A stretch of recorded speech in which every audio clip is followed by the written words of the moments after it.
To make the front page of a project work, I am going to come over to templates on the side panel here. And from the template, I'm going to search for front page. All these designs will come up. You want to go through the design, see the one that suits your need or the vibe you're going for. So I'll just quickly go through to see if I find a design that works. So I found this template. If you click here, you'll see this is the name of the template, front page assignment, orange, yellow and white. I'm going to click on the template and it opens up. If you want to reuse this template, you just tie it here, and I'm going to click on customize this template.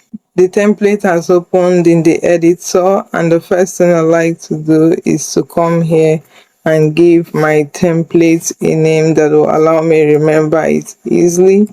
And once I have that out of the way, you want to come here and input the name of your school or your university, and you have this box to input the name of your faculty. This is Faculty of Business Administration. Yours might be medicine, science, health sciences, agriculture.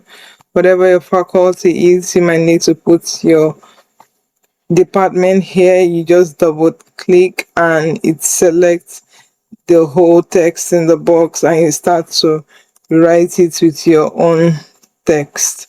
And from here, you use this to change your topic of your project work, and this is optional. You can also take this out if you don't need it. But I'm going to undo what I did. You can put an optional brief explaining what your project is all about. From here, you can put a course title, the course code, the academic section you submitted by. Is you that is submitting the assignment, your matric number, your level, and here you'll see submitted to your lecturer's name or the person managing your project, either your HOD or whoever you're submitting the project to. And you have here your due date, and you also have date you're submitting it. You can come to this text. If I zoom into my page, you'll see that here I'm going to click this assignments. You can change yours into projects and write the necessary text, and you can now put your signature in this part. You can just delete this and bring in your signature to this document.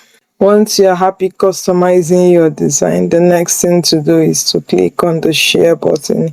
If you click on download, you see selected PDF standard.